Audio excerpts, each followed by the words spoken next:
Olá, meu nome é Lucas, este é o Diário de Leitura e no vídeo de hoje eu venho comentar a respeito desse livro incrível que eu adorei conhecer agora em 2022, que é O Som do Rugido da Onça, da escritora brasileira Micheline Verunski.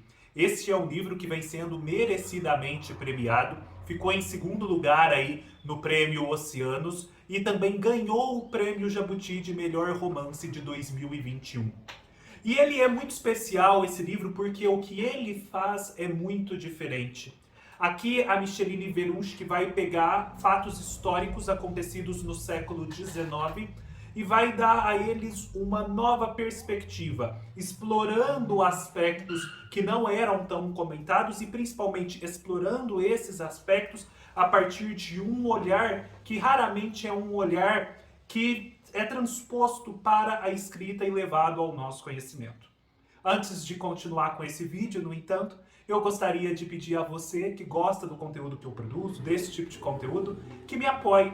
Existe uma plataforma de financiamento coletivo do canal, na qual, mediante uma pequena contribuição, você permite que esse trabalho continue, que ele seja financeiramente sustentável e ainda recebe recompensas por isso na forma de conteúdos exclusivos. Acesse o link que eu deixo aqui embaixo e não deixe de descobrir como funciona e participar. Outra forma é comprando através dos links da Amazon que eu deixo para este ou todos os outros livros. Comprando qualquer produto, desde que através destes links, uma pequena comissão vai para o canal, você não gasta nada a mais por isso.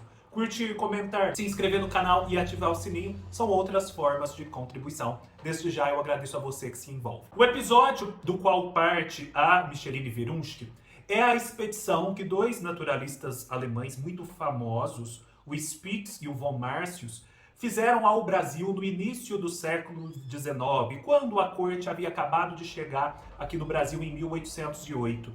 Eles, como os naturalistas europeus costumavam fazer nas terras do Novo Mundo, vieram em busca de conhecimento, de conhecer aquelas terras que até então eram fechadas aos estrangeiros que não fossem portugueses, coletando espécimes da flora e da fauna e levando à Europa para pesquisa e deslumbramento das cortes e monarquias. Só que, além de objetos, espécimes e animais, eles também levaram duas crianças indígenas, como que fazendo parte daquela coleção que era pouco humana.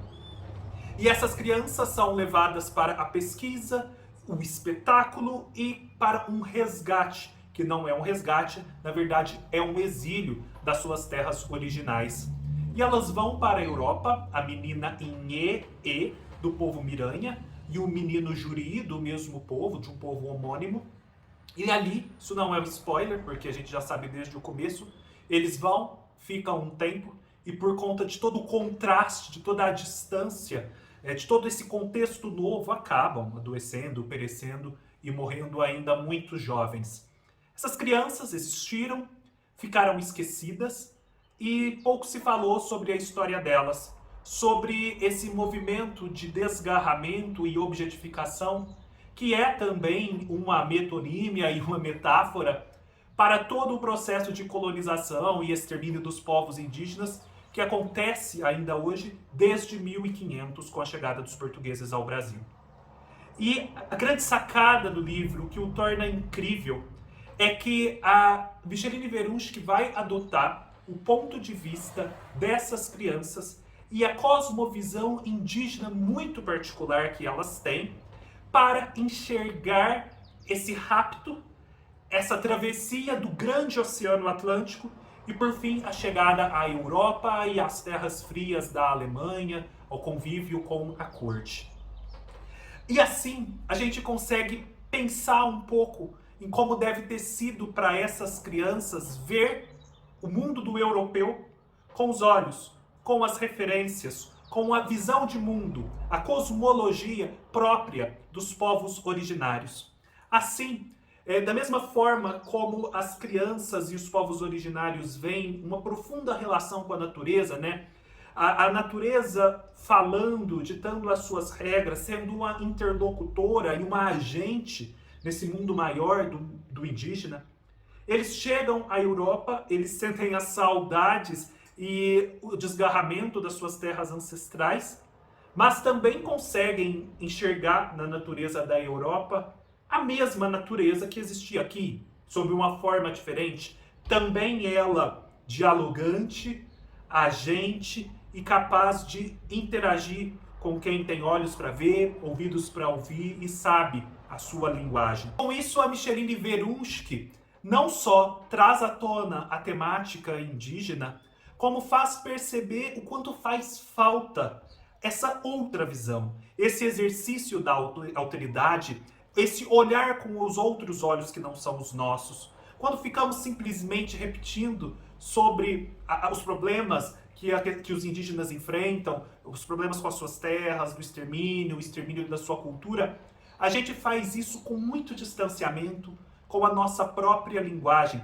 E faltam narrativas que nos ajudem a compor o que seria esse universo que está sendo perdido e como esse universo que está sendo perdido olha para nós que somos os agentes desse extermínio e para as nossas referências culturais.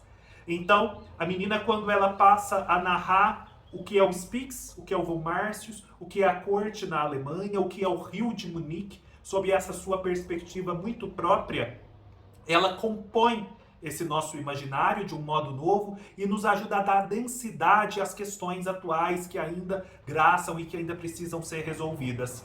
Essa é uma narrativa que é feita de forma muito sensorial, usando palavras e referências indígenas, a percepção da floresta, da natureza, as lendas, os mitos que informam aquela cosmovisão.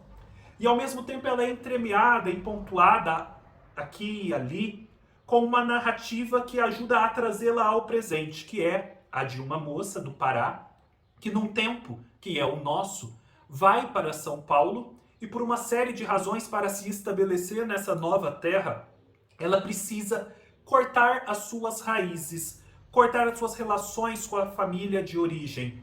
E com isso também ela corta relações com uma ancestralidade que ela também não conhecia muito, que é a ancestralidade indígena.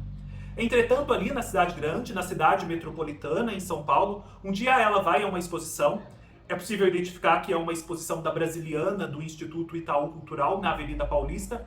E ali há todas aquelas representações da fauna e da flora do Brasil e também a dessas crianças, Inhê e Juri.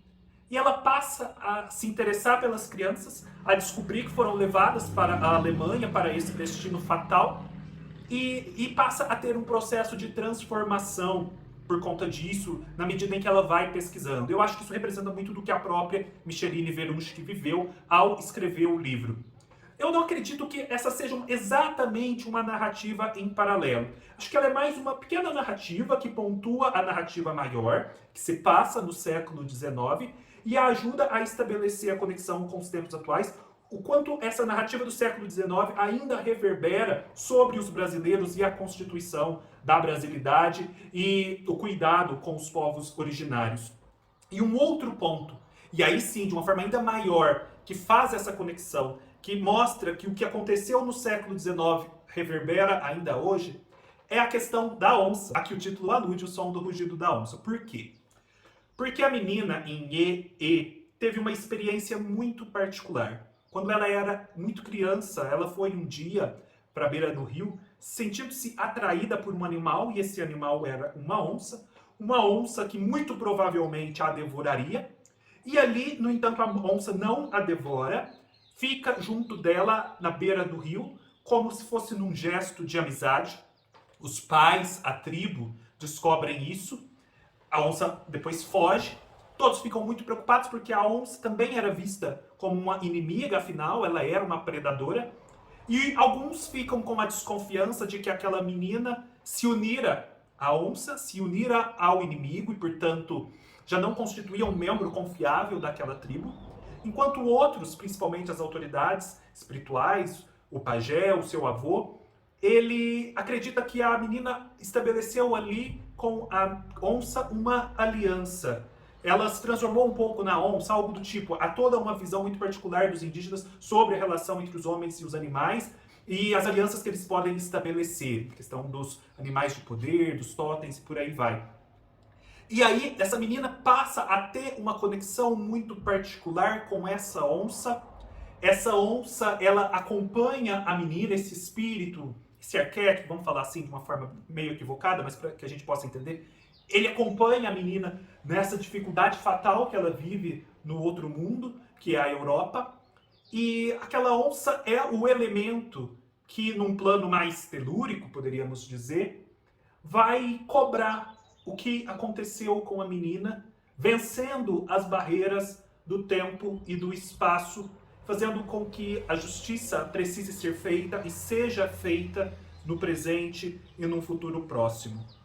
Enfim, é um livro fenomenal. Eu assim dei apenas uma pincelada sobre a estrutura e o que ele alcança em termos de efeitos, até mesmo extraliterários, né? Mais gerais, políticos, sociais. Mas a narrativa é muito bem construída, é muito viva, muito colorida, muito bonita, nos imerge numa outra cosmovisão, nos força a um exercício de alteridade que é novo e transformador, e ao mesmo tempo, né, que volta aos tempos arcaicos, a culturas diferentes, é extremamente moderno, justamente porque presta atenção no que é preciso prestar atenção e vale-se aí dos instrumentos da literatura contemporânea para contar uma história que talvez, se fosse contada de um modo linear, tradicional, não alcançaria os efeitos que ela precisa alcançar.